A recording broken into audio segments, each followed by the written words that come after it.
Fala galera, beleza? Time Saraiva Jur na área, eu sou o Sérgio Carvalho. Estamos aqui para mais um bate-papo, para as nossas lives, conversando um pouquinho sobre temas relevantes. E claro, a gente tem muitos assuntos importantes a tratar, não é mesmo? Sejam muito bem-vindos aqui ao nosso bate-papo. Fazia tempo que a gente não conversava, não é mesmo? E o tema dessa live não poderia ser mais importante do que falarmos a respeito da medida provisória 927. Pois é, o governo editou uma medida ontem, então nós tivemos aí no domingo uma medida provisória que vai dispor aí sobre algumas coisas em relação ao contrato de trabalho e as possibilidades para, claro, enfrentar aí essa pandemia que nós estamos vivendo, enfrentar o coronavírus, com algumas medidas para ajudar aí as empresas, os empregados e como isso deve funcionar, regulamentar este assunto. E para isso, para esse bate-papo, claro, nós chamamos aqui para essa conversa um dos nossos especialistas, autores, que é o professor Luciano Martinez, que é juiz do trabalho, professor na área, e vai comentar um pouco, trazer aí algumas informações para deixar a gente aí mais tranquilo, claro, em relação ao que pode e o que não pode ser feito, inclusive com aí uma notícia extraordinária, não é mesmo? Estou aqui com o Twitter aberto e o presidente Jair Bolsonaro tweetou, né? Acabou aí, tem 9, 10 minutos, falando que ele vai suspender aí uma das previsões que essa MP apresentou, o artigo 18, que falava da suspensão do contrato de trabalho até 4 meses para qualificação profissional. Então a gente vai conversar disso também com o professor Luciano Martinez. Pessoal, nós deixamos no history anterior um box de perguntas, então você pode fazer a sua pergunta aqui para conversar com o professor, beleza? Então deixa a sua pergunta, a sua dúvida, a sua compreensão, de repente você já estudou aí um pouquinho e quer compreender melhor do assunto. Essa é a hora, a gente pode entender isso de uma forma melhor. Eu já vou abrir o box aqui de pergunta para deixar na tela, para facilitar um pouco, para a gente conversar. Nós vamos responder todas essas perguntas ao final, beleza? Então é isso, esse é o nosso papo, essa é a nossa conversa, disso que a gente vai falar. Deixa eu dar uma olhada se o professor já está aqui na nossa live para chamar ele para participar do nosso bate-papo. Deixa eu ver, o professor está aqui. Conversa, pessoal. Vamos lá, o professor está se conectando. Olá, professor Luciano Martinez, tudo bem? Opa, tudo bem? Como é que tá? Tudo jóia? Tudo ótimo. Tranquilo. Muito obrigado, professor, pela sua participação aí, pela sua agilidade e disposição em nos ajudar aqui a conversar desse tema tão importante, professor. Muito obrigado. Estamos aí. Vamos falar sobre essa medida provisória e sobre outras medidas que possivelmente virão, porque ela é limitada em relação a alguns aspectos. Maravilha. Professor, acredito que todo mundo já conhece o senhor por aqui, mas para quem ainda não conhece, fala um pouquinho do senhor, da sua carreira, para o pessoal saber aqui quem está no nosso bate-papo. Por favor. Tá bom. Eu sou Luciano Martinez, eu sou juiz do trabalho no TRT da Bahia. Sou juiz do trabalho desde 1995, portanto já passados 25 anos de atividade na magistratura. Sou professor, tanto da graduação quanto do programa de pós-graduação da Universidade Federal da Bahia. E sou autor Saraiva. Tenho alguns livros na Saraiva, como, por exemplo, o curso de Direito do Trabalho, Condutas Antissindicais, o Reforma da Previdência, o Reforma Trabalhista, entre outras obras. Enfim, tenho uma vida acadêmica, sou mestre, doutor em Direito pela Universidade de São Paulo e estou aqui para falar com vocês, muito prazer. Maravilha, muito obrigado, professor. E é isso aí, pessoal. Livros, obras importantíssimas de Direito do Trabalho, Direito Previdenciário, professor Luciano Martinez tem obras excelentes. Mas vamos lá, professor, vamos começar falando o que é essa medida provisória, o que ela trata para a gente introduzir o assunto, e aí depois eu já vi várias perguntas aparecendo aqui. E aí, foi revogada, não foi? E aí a gente conversa um pouco sobre isso. Tá bom.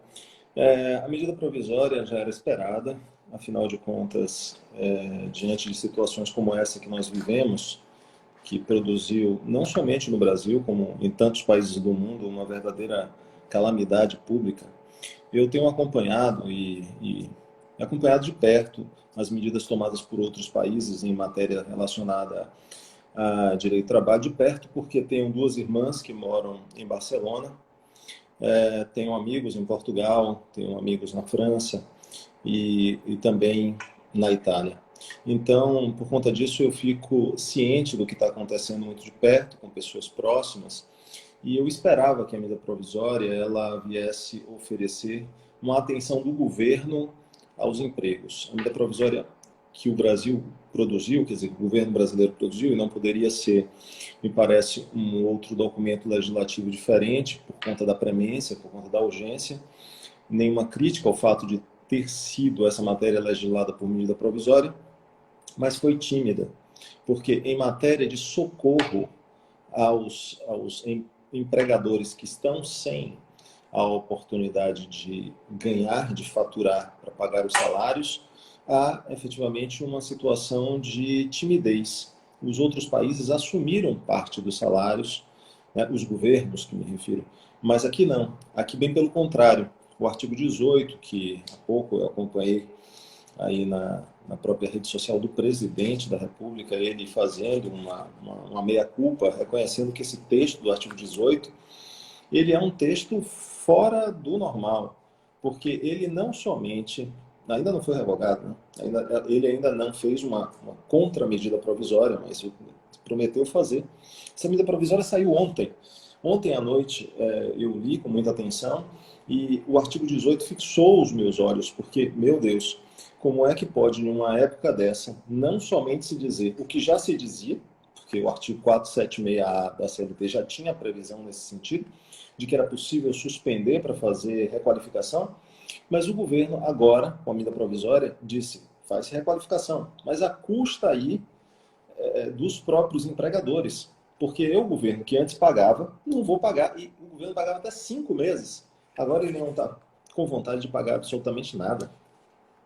Então, essa é a notícia que eu tenho sobre a medida provisória. Ela veio regular, de fato, algumas situações que nós já sabíamos que ela ia regular. Eu já, há algum tempo, já tenho escrito sobre o assunto. Tem um livro que vai ser publicado pela Saraiva. E já falava sobre o teletrabalho, sobre a antecipação de férias individuais, sobre a concessão de férias coletivas. Enfim, já tratava de todas essas fórmulas que visam atenuar, não sanar, a problemática da falta de faturamento e da necessidade de os empregados estarem ausentes do local de trabalho. Perfeito, professor. Olha que importante, né, pessoal? O professor está aí apontando aí uma questão também de direito comparado, é comparar como os governos e como o direito está sendo tratado em outros países. Afinal de contas, esse desafio, esse problema todo que a gente está enfrentando é um problema global e não só brasileiro. E aí eu tenho visto muitas pessoas aqui comentando, o presidente disse que revogou, o presidente disse que revogou. Tudo bem, ele pode até ter dito, como ele disse no Twitter, mas vamos lá, pessoal, do ponto de vista jurídico, só será revogado a partir do momento em que ele fizer um ato, né, professor? Sim. O Twitter não serve para legislar, né? Pelo menos não ainda. Sim. Mas acredito que ele recebeu tantas críticas, porque o presidente Bolsonaro tem uma característica, ele não lida bem com críticas. Ele não somente reage contra as pessoas que criticam, quanto também ele reage em face das críticas. E o artigo 18 realmente é aquilo que a gente pode chamar de o fim da picada. É um dispositivo que não tem a menor razoabilidade diante do sistema que a gente já possuía, e ele produz, em verdade, um retrocesso, porque ele menciona que o empregador poderá conceder ao empregado ajuda compensatória mensal. Então, o dispositivo sugere que o empregador sequer pague salários. Quer dizer, ele suspende para dar formação e ele pode ou não oferecer ajuda compensatória. Essa é demais. É incrível. Maravilha, professor. Então, beleza, a gente já entrou aqui nesse ponto mais polêmico da história, mas aí eu já aproveito essa primeira pergunta que está no box, porque eu acho que ela é interessante para a gente introduzir o assunto e passar por alguns pontos dessa medida provisória. Então, assim, tirando aspectos aí controvertidos na matéria, a gente pode falar que essa medida provisória, ela é constitucional? Isso está tranquilo? Bom, a medida provisória, ela tem vários filtros de constitucionalidade, né?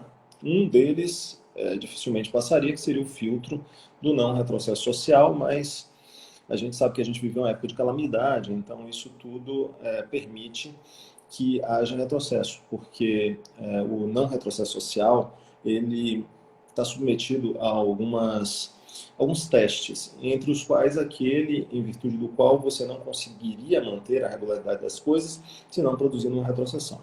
Então, de fato, retrocessão há, clara e necessária, mas, pelo que tudo indica, deveria ser temporária, ou deve ser temporária e deve ser aplicada ao fenômeno específico. Mas, sob o ponto de vista de uma constitucionalidade mais estrita, me parece que a medida provisória seria, se esse artigo 18 fosse mantido, oportunista, porque aproveitou uma situação de fragilidade da sociedade para produzir uma minoração.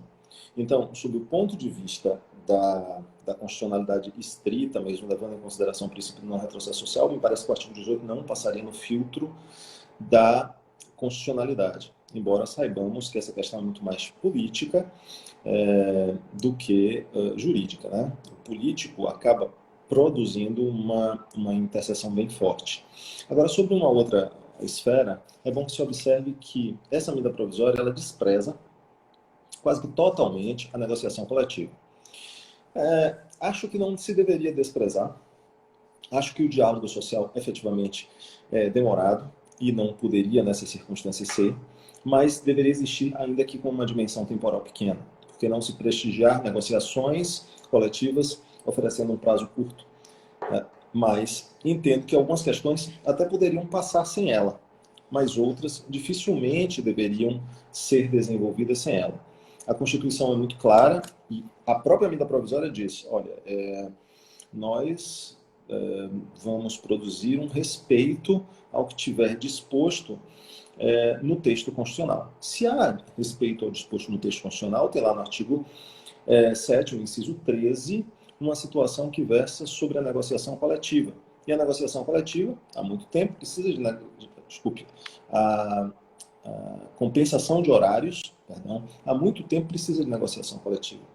Então, nesse particular, a gente teria também esse aspecto para tratar. Só que, para deixar claro e arrematar essa questão de ser constitucional ou não medida provisória, eu preciso dizer que estamos em uma situação de uma crise especial e que essa situação saltou da ficção e veio para o mundo real.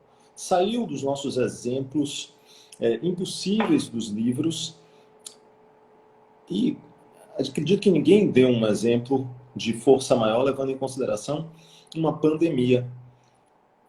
E isso transformou a nossa realidade, transformando também, com certeza, o apreciador da norma jurídica em um apreciador mais condescendente. Então, vai ter muita condescendência com essa medida provisória e com outras medidas provisórias também.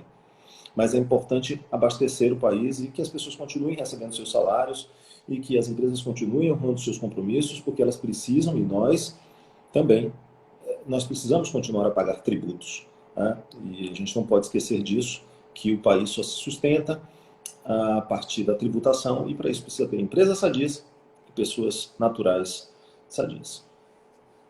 Perfeito, perfeito.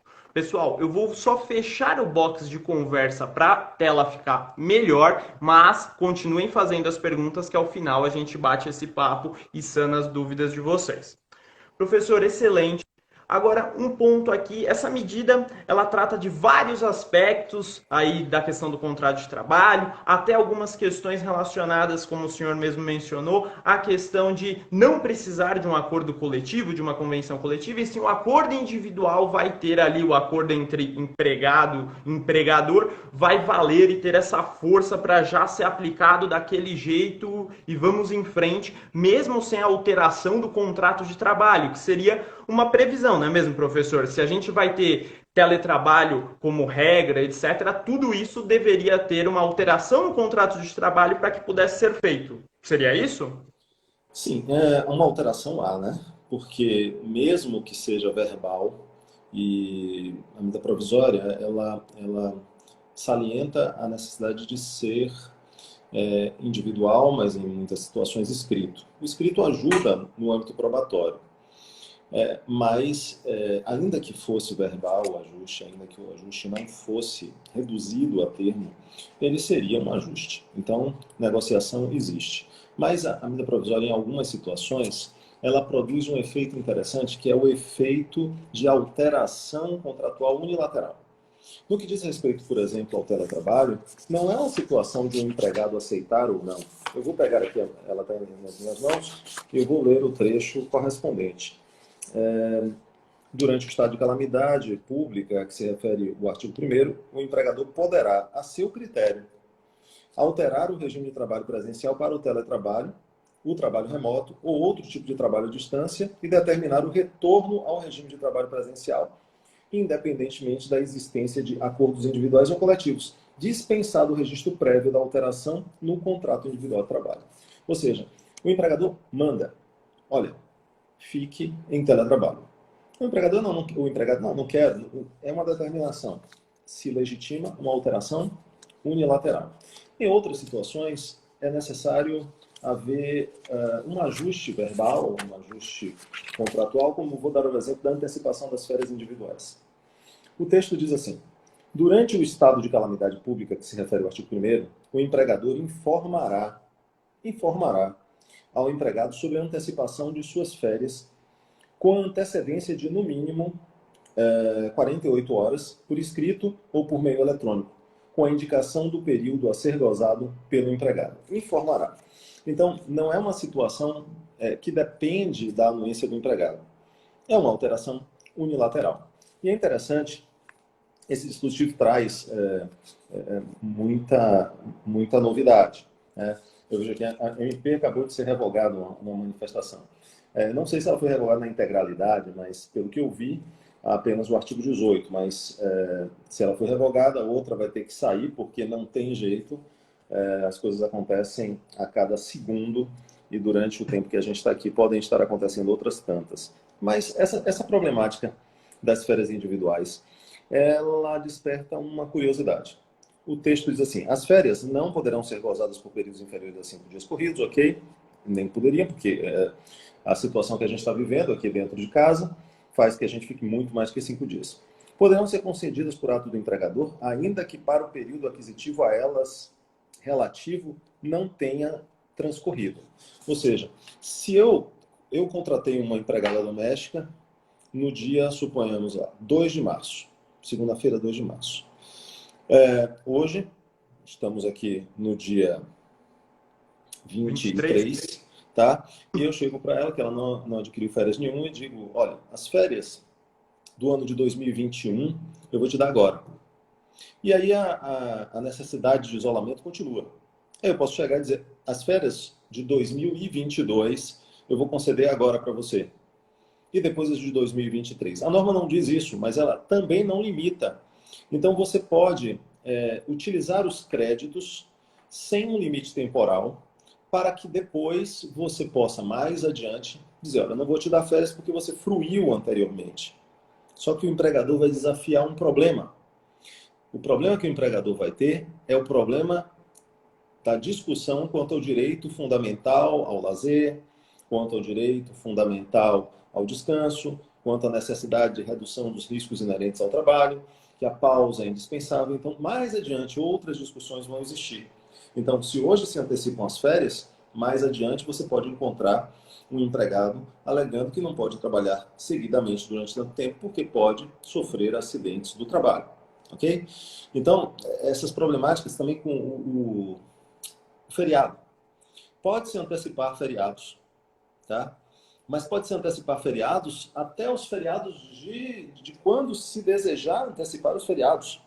Porque não tem limite temporal para essa antecipação dos feriados. Então, é uma norma que, a cada dia que a gente lê, a gente encontra mais e mais aspectos. A cada dia não, porque ela foi publicada, não. A cada instante, mais e mais detalhes importantes. Maravilha. É isso, pessoal. Acho que a gente está tendo uma grande aula aqui sobre todas essas implicações e esses outros pontos, porque às vezes você que está aqui acompanhando a gente ao vivo pode não ter uma atuação tão grande na área de direito do trabalho e não consegue perceber esses detalhes que o professor está apontando, porque a simples leitura do texto às vezes parece algo muito simples. Ah, beleza, vai antecipar férias. Legal, qual que é o mal que isso pode causar? Sem perceber todas essas outras implicações isso pode ocasionar aí, pode ocorrer. Então isso também é um ponto aí difícil para a gente lidar e perceber como lidar e trabalhar com essa medida provisória, que até segunda ordem, até ser revogada eventualmente por completo, está aí vigente, a gente precisa observar destes assuntos. Tem algum outro ponto, professor, que o senhor chamou a sua atenção assim ao ler a medida provisória, você fala, isso aqui pode dar problema? Não, muitas coisas, muitos aspectos, não propriamente o problema, mas o oferecimento da solução, o manejo da solução. Por exemplo, grande parte das pessoas questiona sobre o direito que elas teriam de faltar ao trabalho. É uma interpretação, porque essa medida provisória veio completar a lei que trata sobre a pandemia do coronavírus. E ali se criou uma nova espécie de interrupção contratual, que é durante os períodos de isolamento, quarentena, mas não necessariamente o isolamento impõe para o empregado um direito de ele não ir para o trabalho. Quando você vai a uma farmácia, quando você vai a um supermercado, quando você vai a um posto de combustível, você encontra os empregados lá. Eles não podem chegar para o empregador e invocar, eu estou sabendo aqui que tem uma norma que diz que eu posso faltar porque está havendo isolamento social.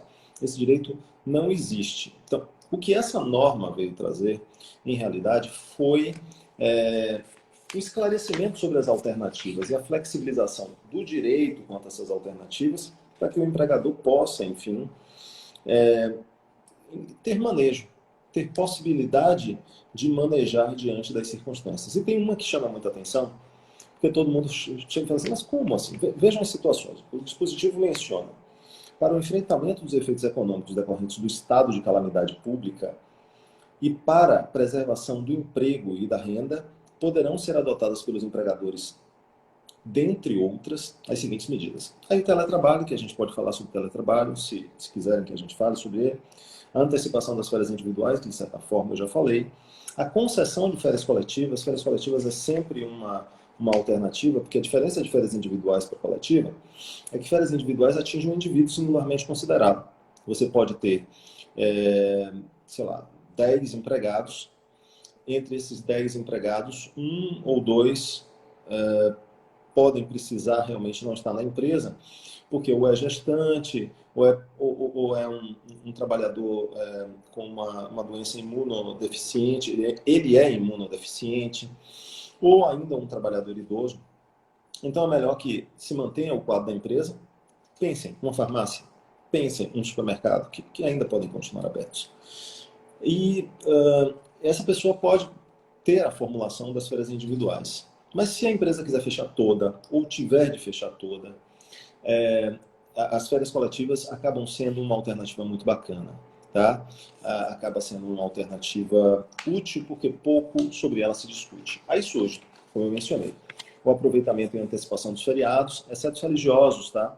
Os religiosos não se pode por conta de respeito à liberdade religiosa, porque imagine, por exemplo, uma pessoa que quer acompanhar os cultos decorrentes da Sexta-feira Santa. É um feriado municipal, Sexta-feira da Paixão, mas pode acontecer de, por alguma razão, o empregador dizer, não, você antecipou esse. Então, eles ressalvaram para evitar problemáticas relacionadas a esse tema. O banco de horas, sobre o qual eu posso falar, já existia inclusive um banco de horas que era feito por acordo individual, o semestral, e uma sistemática de compensação das horas de trabalho dentro do próprio mês. Então, sem que exista grande burocracia, o empregador pode compensar, aumentando um pouco a carga horária em um dia e compensando em outro dentro do próprio mês, desde que limitado a 2 horas por dia, que é o máximo de horas de acréscimo ordinário. E aí surge uma questão que todo mundo pergunta, que é essa que eu mencionei. A suspensão de exigências administrativas em segurança e saúde do trabalho. Algumas pessoas dizem, mas meu Deus, será que é realmente isso? Será que tem uma situação de suspensão de exigências administrativas em segurança e saúde do trabalho? Acho que o verbete ele não foi muito adequado. Porque, em verdade, esse dispositivo aí fala somente de suspensão daqueles exames ocupacionais, né, médicos ocupacionais, que aconteceriam em determinado período, e também trata sobre a questão que envolve os treinamentos que seriam indispensáveis, né, já no artigo 16, treinamentos periódicos, que também ficam suspensos e que poderiam ser realizados por via telepresencial. Então, acho que é importante chamar a atenção disso, porque esse tópico não deve ser lido como muita gente está imaginando. Tá? E aí tem o direcionamento do trabalhador para a qualificação, que é o malfadado artigo 18, né, que a gente ouve aí falar que ele vai sofrer uma revogação, aguardem também possivelmente, porque hoje o Brasil pipocou de lives, a gente tem live de tudo, tratando sobre o assunto. Então, talvez os assessores do presidente da República não duvidem que eles podem estar assistindo. Eles podem produzir, inclusive, amanhã ou depois, um novo texto, seria uma segunda medida provisória, tratando de outros assuntos e complementando outras situações. Tanta coisa para falar, meu caro. Perfeito. Professor, já foi uma bela aula até aqui, com certeza. Essa chamada de atenção aí na questão da suspensão dos exames e tudo mais, que é numa leitura corrida você acaba realmente tendo esse primeiro susto de meu Deus do céu, o que vai acontecer então? Agora não tem mais as medidas de segurança básica. Calma, não é bem por aí. Mas para a gente aqui interagir com o nosso público que está acompanhando aqui a nossa conversa, vamos pegar algumas perguntas pontuais e a gente vai trabalhando e entendendo melhor essa situação. Sim. Então vamos pegar aqui. Vamos lá. Primeira pergunta aqui, a segunda, na verdade. O Congresso pode barrar essa MP? Qual o procedimento? Sim, o Congresso pode barrar a MP de várias maneiras. Pode-se, inclusive, barrar, como foi barrada a medida provisória que cuidava de complementar a reforma trabalhista. Ela pode ser produzida sem colocar um relator, esvaziar ela, mas ela vai ser levada para o Congresso, ela vige durante um tempo determinado, pode ser renovada, mas o Congresso pode amplamente modificá-la, inclusive pode colocar o que nela não foi tratado, ampliar ainda mais o tratamento que ela se dá, e a autonomia do Congresso nesse particular é muito grande. O Congresso pode mudar muita coisa, inclusive pode mudar futuramente da lei o veto presidencial, se o presidente, depois que a lei for publicada, entender que há de ser vetado algum aspecto, o Congresso se reúne e, por um quórum qualificado, altera aquela disposição do presidente de vetar um dispositivo. Então, o Congresso tem uma soberania bem ampla. Perfeito. Vamos para a próxima pergunta aqui. O pessoal está acompanhando e com algumas dúvidas aparecendo. Vamos ver essa aqui. A suspensão do contrato de trabalho deve vir obrigatoriamente acompanhado do curso de qualificação? Que é a previsão aí do artigo 18, né? O artigo 18, eu vou falar inclusive sobre o 476. Sim, se não tiver o curso de qualificação, não houve o referencial necessário para a ocorrência da suspensão contratual para qualificação profissional. Tem de existir. Mas as empresas, elas podem se valer disso porque elas já têm um sistema de qualificação profissional que muitas chamam de trainet, né? Elas já têm treinamentos feitos pela internet. Elas já têm treinamentos, às vezes até treinamentos como esse que a gente está dando ao vivo, com contato com o professor. O que me preocupa muito um pouco é, às vezes, saber se a internet brasileira vai suportar, durante tanto tempo, tantos acessos assim, tá? Eu não sei até quando a gente vai conseguir, mas por enquanto está indo bem, né? Sim, a resposta que eu dou para o artigo 18, inclusive aqui, apenas para mencionar o texto, se afirma que se não for concedido o curso, aí não vai ser entendido como suspensão, vai ser entendido como interrupção contratual. Tem aqui parágrafo 4º do artigo 18, que todo mundo já sabe que o presidente já avisou, olha, vou revogar esse artigo, ou toda a medida provisória, mas ele vai ter que fazer outra. O mundo espera por isso. Então, tá, nas hipóteses de duração, desculpa, nas hipóteses, tem até está escrito errado na lei, durante a suspensão do contrato, o curso ou programa de qualificação profissional, se não for ministrado, ou o empregado permanecer trabalhando para o empregador, a suspensão ficará descaracterizada e sujeitará o empregador a, primeira das coisas, pagamento imediato dos salários dos encargos sociais referentes ao período.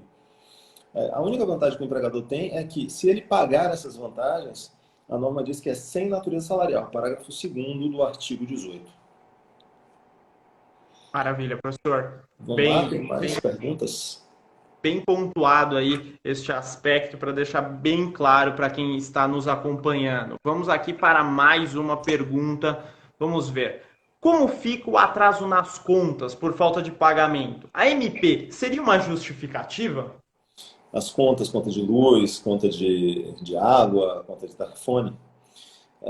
No que diz respeito às relações de consumo, acredito que é um espaço propício para muitas indagações. Não tenho autoridade para dizer o que acontece com o consumidor, mas tenho como dizer, apenas sob o ponto de vista de quem pode o mais, pode o menos, que se o fornecedor não está perdoando o desemprego, ele não vai perdoar nem mesmo situações que dizem respeito ao emprego, com atrasos de salário e em uma situação de calamidade pública. Então, muito possivelmente, os fornecedores não vão se sensibilizar com isso. Mas é possível que essa sensibilização seja produzida através de atuações do Ministério Público. Eu não sei, ou até mesmo uma legislação que trate sobre relações de consumo. Porque essa pandemia do coronavírus está atingindo absolutamente todos os setores jurídicos. As relações de trabalho, as relações de consumo, as relações civis, tudo tem sido atingido pelo coronavírus. Perfeito. Realmente aí é uma questão que cabe mais ao direito do consumidor propriamente. A gente entende o porquê da pergunta, porque afinal de contas vai ter um impacto no salário e a pessoa obviamente fica preocupada com essas possibilidades, mas fiquem tranquilos que a gente também está preparando aí outros assuntos para a gente comentar aqui em lives. Vamos para uma próxima pergunta. Que tipo de compensação o governo tem que dar em caso de contratos de trabalho suspensos? Aí, essa é uma pergunta um pouco mais profunda, né, professor? Como é que o governo pode, aí, de alguma forma, contribuir? E eu acho que entra um pouco no que o senhor estava comentando na questão do direito comparado, não é isso? Olha, o governo tinha que apoiar as empresas nesse período de reestruturação. As empresas estão efetivamente, algumas, né? Porque outras estão em um momento de glória. Quem produz álcool gel, quem produz luvas descartáveis está vivendo o seu apogeu. Nem imaginava que ia ter tanto. Mas também, não imaginem, farmácias e imaginem supermercados. Estão vendendo muito. E que, por incrível que pareça, quem faz papel higiênico. Porque, não sei por que razão, todo mundo está comprando papel higiênico. Mas as empresas, de um modo geral, principalmente aí as empresas de turismo, as empresas de transporte aéreo, elas precisam de um alento. Esse alento não deveria ser apenas dessa forma. Acho que tem até uma previsão aqui na MP de diferimento. Acho que diferimento, pelo amor de Deus, diferimento não é isenção, né? Diferimento é você dizer para a empresa, olha, você pode pagar mais adiante. Sem juros, sem atualização monetária. O que a gente poderia esperar de diferente do celular? Opa! Probleminha técnico aí, professor. Um acidente no trabalho. Mas já está tudo bem. Então, o que a gente poderia esperar mais de uma empresa diante de uma situação dessa do que o diferimento? O diferimento é o mínimo. Olha, você me paga depois? Pô, claro, né? Isso normalmente é feito. A minha câmera caiu aqui porque eu fui puxar o papel e aí acabou caindo. Evidentemente que o diferimento é o mínimo que se pode fazer. A gente não está precisando de mínimo. O Estado deveria isentar durante 6 meses, deveria não cobrar durante 6 meses. E ele tem como não cobrar tributos, ele tem como não cobrar o recolhimento do FGTS. Se bem que o FGTS prejudica o próprio trabalhador, né? Ele tem que deixar de cobrar contribuição patronal, ele poderia deixar de cobrar PIS, as contribuições das microempresas, empresas de pequeno porte, né, que pagam por simples. Então, deveria, durante 6 meses, isso já seria uma ajuda muito grande. Mas não. Quando nós vemos as medidas, são só medidas de diferimento. O diferimento é protração, mandar para frente. Não mais do que isso. Tá? É interessante. Isso é uma situação que nos deixa em dúvida do que é que pode vir para ajudar as empresas, porque foi muito tímida a atuação do Estado. Acho que essa foi uma resposta bem contundente do professor, mostrando aí algumas implicações bem importantes. Vamos ver aqui mais uma perguntinha, a gente já está caminhando para o final da nossa live. O tempo para o início do curso de qualificação tem prazo? Tem que ter relação com a função do funcionário? Aqui é o artigo 18 bombando. E eu faço uma pergunta específica pegando esse gancho, professor. Por exemplo, uma empresa que tem ali uma universidade corporativa, ela colocar para os funcionários, olha, vocês vão fazer os nossos cursos aqui da nossa universidade corporativa. Isso poderia ser entendido como essa qualificação profissional? Sim. A norma não esclarece sobre a natureza dessa qualificação. Vou até ler o dispositivo, embora a gente saiba que esse dispositivo pode ser modificado. Durante o estado de calamidade pública, a que se refere o artigo 1º, o contrato de trabalho poderá ser suspenso pelo prazo de até 4 meses. Suspenso quer dizer sem remuneração, ou a remuneração seria uma vantagem oferecida sem natureza remuneratória, né? Pelo prazo de até 4 meses para a participação do empregado em curso ou programa de qualificação profissional não presencial. Então, a norma, ela exige que seja não presencial, porque seria um contrassenso reunir todo mundo em uma sala, não é verdade? Oferecido pelo empregador diretamente ou por meio de entidades responsáveis pela qualificação com duração equivalente à suspensão contratual. Então, pode ser uma universidade corporativa, pode ser uma universidade privada, pode ser uma instituição de ensino qualquer, pode ser qualquer pessoa que se disponha a oferecer esse curso durante esse período. A empresa vai estar dando qualificação para os seus empregados, a empresa vai estar oferecendo para os seus empregados a chance de melhorar, mas, para mim, essa não vai ser uma das medidas mais utilizadas. Porque, em realidade, o empregador vai preferir adiantar mesmo férias, eu acho que é a medida mais usada, pelo menos aqui eu ouço mais, férias coletivas, férias individuais, banco de horas, serão as mais usadas. Essa da realização do curso, o empregador brasileiro não está tão preocupado assim com a educação para se justificar essa ser a primeira das medidas. Mas se ela for utilizada, ela tem uma vantagem que acaba parecendo escondida só para quem opta para isso. Qual é a vantagem escondida? Se você coloca um empregado para fazer o curso durante 4 meses, veja você que é empresário, está me assistindo, a norma diz assim: o empregador poderá conceder ao empregado ajuda compensatória mensal sem natureza salarial. Então, isso que o empregador vai estar pagando vai mudar de nome. Em vez de chamar de salário, vai ser ajuda compensatória mensal. E se não tem natureza salarial, sobre essa ajuda compensatória não vai incidir FGTS, não vai incidir contribuição previdenciária, tá? Pode até incidir imposto de renda, porque vai depender muito do regulamento do imposto de renda, do valor que é pago a título de ajuda compensatória, porque até mesmo o estagiário, com sua bolsa, aquilo é renda, né? Entendido como renda. Então, a gente precisa ver a natureza jurídica e um tributarista teria muito mais condição de dizer, mas me parece que até incidiria imposto de renda. Mas não incide contribuição previdenciária e não incide também, não incide também o FGTS. Já é uma alternativa. Mas o que me impressionou nessa medida foi o governo, desculpem, vocês que estão me assistindo, foi o governo. Quando eu falo governo, porque a medida provisória é feita pelo presidente da República, feita pelo governo. O governo aproveitou a oportunidade e criou o parágrafo 5º, o artigo 18, pior é o parágrafo 5º. O parágrafo 5º diz assim: não haverá concessão de bolsa qualificação. O governo diz: não me peça nada. Não me peça nada.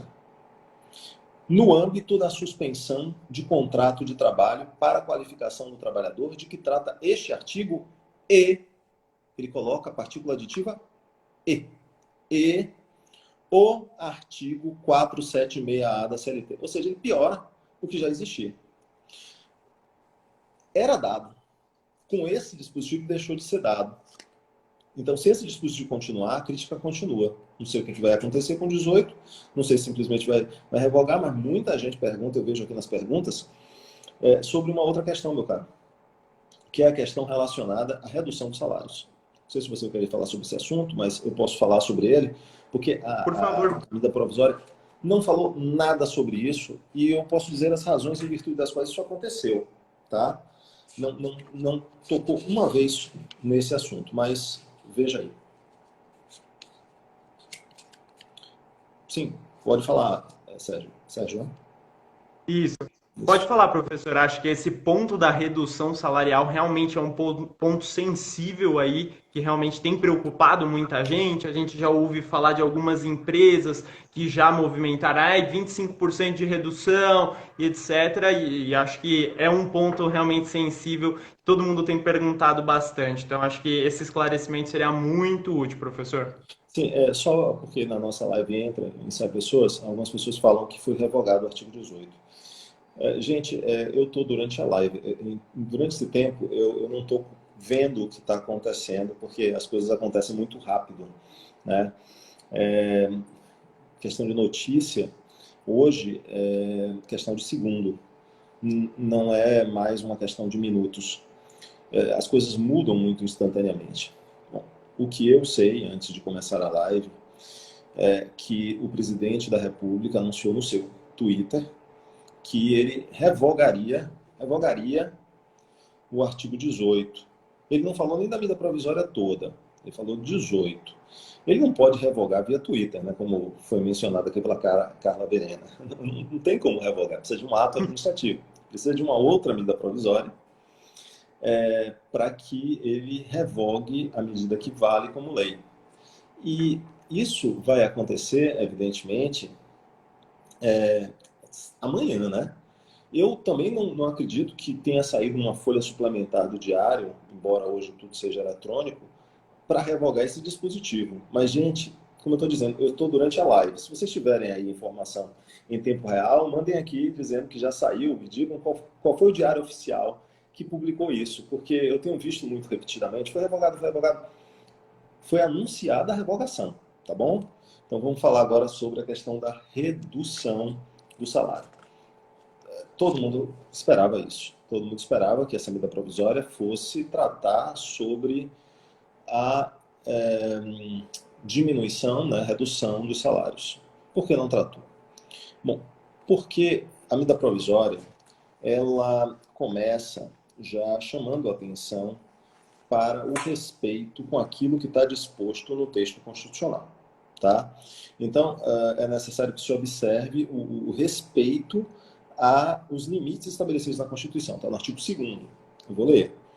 Durante o estado de calamidade pública, que se refere ao artigo 1º, e é sempre pontuado assim, o empregado e o empregador poderão celebrar acordo individual escrito a fim de garantir a permanência do vínculo empregatício, que terá preponderância sobre os demais instrumentos normativos, legais e negociais, vírgula, respeitados os limites estabelecidos na Constituição. Então, a Constituição prevê, tanto para redução de salário, quanto para redução de jornada com consequente redução de salário, a necessidade de negociação coletiva.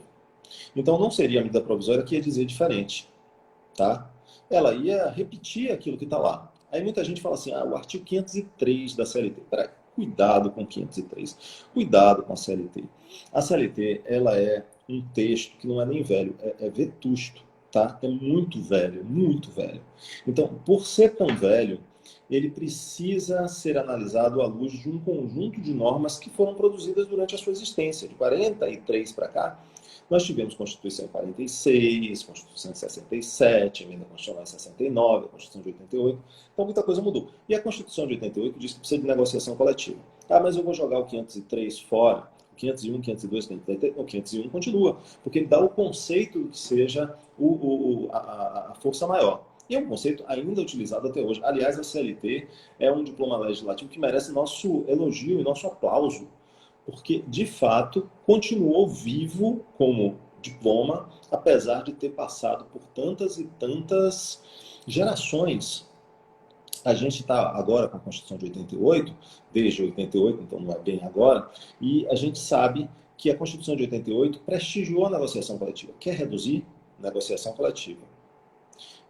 Quer reduzir também a jornada e, consequentemente, o valor do salário? Negociação coletiva. Tá? A medida provisória não quis polemizar nesse aspecto, porque ela não teria condições de tratar de forma diferente. A única coisa que ela poderia tratar era sobre os limites necessários a essa redução. Todo mundo pergunta, quanto pode reduzir? A gente tem legislação infraconstitucional, aí é que se chama a atenção do 503, porque o 503 diz até 25%. Ah, eu quero diminuir 50%. Não pode. Ah, eu quero diminuir 50%, mas meu empregado recebe salário mínimo. Você não pode diminuir nem 25%, nem 10%, porque o salário mínimo é inevitável. Então, você pode diminuir até 25% se tiver uma negociação coletiva permitindo isso. E tem uma outra coisa. Esse artigo 503, ele tem o lado bom e tem um lado mau. O lado mau é a redução. O lado bom é que esse artigo 503, vejam lá, podem visitar o 503, diz que depois que passar o furacão, depois que a pandemia foi embora, depois que a empresa se restabelecer, ela tem que restabelecer também os salários que ela diminuiu, que foram reduzidos. Isso a gente não pode esquecer em nenhum momento de nenhuma negociação. O 503, apesar de ser um dispositivo antigo, ele está nos valendo. E se essa medida provisória fosse dispor de forma diferente, para retirar essa vantagem, estaria revogando uma norma infraconstitucional. A única coisa que a gente está discutindo é sobre os limites. Precisa, no que diz respeito à forma da negociação coletiva. Mas até quanto? 25%? E depois que passar essa fase, o que a gente vai ter? Depois que passar essa fase, a gente vai ter restabelecimento do que se pagou. No futuro, é o que promete a norma. Tem uma lida lá. Maravilha, professor, perfeito, que belo esclarecimento e o motivo aí, a razão para todo mundo que está aqui nos acompanhando, seja você estudante da OAB, graduação, pós-graduação, profissional, com certeza é um ganho importante ter essa percepção. Tivemos aqui uma aula de direito do trabalho, previdenciário, constitucional e de hermenêutica jurídica, de como interpretar e extrair o sentido da norma. Professor, muito obrigado pela sua participação e eu deixo aqui aberto para o seu recado final, suas considerações finais a respeito deste assunto ou do que mais o senhor queira pontuar de importante. Tá bom. Eu tenho acompanhado as perguntas, eu queria pedir desculpas para aqueles em relação aos quais eu não pude responder diretamente. Na medida do possível, as perguntas, se vocês dirigirem lá para o meu Instagram, que é esse que está acompanhando a transmissão, Luciano Martinez 10, eu respondo para vocês, mas eu vou tentar responder uma que passou agora aqui, que foi sobre uma suposta impossibilidade de haver um prejuízo para um empregado, mesmo com a participação da entidade sindical. A ideia de norma mais vantajosa no direito do trabalho é de difícil concepção através de palavras simples. Porque eu posso perguntar para você que me assiste, o que você acha pior? Você acha pior ter seu salário diminuído em 25%? Suponhamos que você é um empregado que ganha bem, R$4.000. no Brasil é bem, e você vai passar a receber 3 mil. Você preferia passar a receber 3 mil ou ser desempregado, você e todos os outros? Muito possivelmente, grande parte das pessoas responderá: eu prefiro ver a diminuição com a garantia de restabelecimento futuro. Isso realmente é muito importante. É, por que eu estou fazendo essa colocação? Porque, para o direito do trabalho, é, a fonte mais favorável é aquela que lá no fundo gera uma vantagem para o trabalhador, mesmo que ela seja aparentemente impégios. Então, quando um sindicato negocia com a empresa e diz, ok, vamos diminuir os salários para preservar os empregos, essa norma, por incrível que pareça para você, ela é uma norma que efetivamente ela é mais favorável, porque ela protege um bem mais elevado, que é o emprego. E nós não podemos nos esquecer que o nosso sistema é um sistema extremamente delicado. Delicado porque quando nós mexemos em uma coisinha, nós somos capazes de produzir repercussões em outras tantas coisas. Então, gente, por favor, peço a todos que sejam conscienciosos nas interpretações, que respeitem um momento que realmente é um momento delicado. Eu digo a vocês assim que eu não imaginava que isso pudesse acontecer na nossa vida. Já assisti muitos filmes, muitos episódios incríveis, e hoje já estou até crendo que daqui a alguns instantes um extraterrestre vai descer aqui no planeta Terra e vai começar a dar tiros sobre a superfície da Terra. Porque isso é demais, gente. É incrível. Eu estou aqui fazendo essa colocação para dizer o quanto é preocupante. É muito preocupante o que está acontecendo, porque se essa pandemia ela realmente atinge todos e nem todos têm a mesma força, e a gente não sabe o que esse vírus pode causar no organismo. Dizem que causa vários problemas futuros no pulmão, então vai ter uma sociedade de doentes. Espero que nós, efetivamente, é as minhas últimas palavras para terminar a live, espero efetivamente que nós consigamos nos livrar disso, fortalecidos, porque nos livrar disso, eu não tenho dúvida que vamos. Eu acredito na inteligência humana, eu acredito que os humanos vão conseguir produzir, sem dúvida nenhuma, uma vacina ou um tratamento para resolver isso, principalmente porque o problema atinge a todos. E existe muita gente capaz e inteligente e em diversos países que com certeza serão capazes de produzir um resultado. Está todo mundo trabalhando nisso. Está todo mundo trabalhando nisso. Então, tenham fé em Deus, acreditem que as coisas vão mudar. É mais um exemplo que pula do livro e que acaba nos atingindo, mas a gente vai conseguir superar essa e vamos sair muito mais fortalecidos como Estado e como sociedade. Obrigado pela atenção de todo mundo. Obrigado, professor. Uma grande aula, muitíssimo obrigado pela participação, pelas palavras de incentivo e apoio. Quem quiser saber mais sobre o pensamento e todos os conhecimentos ali do professor, as obras dele estão disponíveis aí, curso de Direito do Trabalho, Entenda a Reforma da Previdência, então todas obras muito interessantes que podem aí contribuir para conhecer melhor ainda o pensamento do professor. Eu tenho um livro que está entrando daqui a alguns dias no catálogo da Saraiva, que trata justamente sobre as relações jurídicas entre o coronavírus e as relações de trabalho, com temas muito, muito, muito importantes.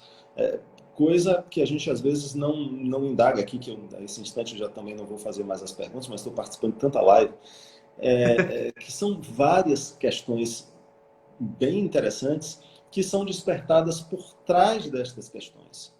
Questões que dizem respeito ao adoecimento ocupacional, responsabilidade civil do empregador, aspectos que dizem respeito ao direito que o empregado tem de ser protegido, que é o dever de acomodação razoável. Então, tem temas sofisticados, muitos que vão aparecer aí nessa obra que vai estar sendo lançada nos próximos dias. Eu e a professora Cíntia Possídio, que é uma advogada aqui, uma acadêmica aqui do estado da Bahia. Então, todos fiquem muito bem, muito obrigado, estou às ordens, tá? Qualquer coisa é só me procurar.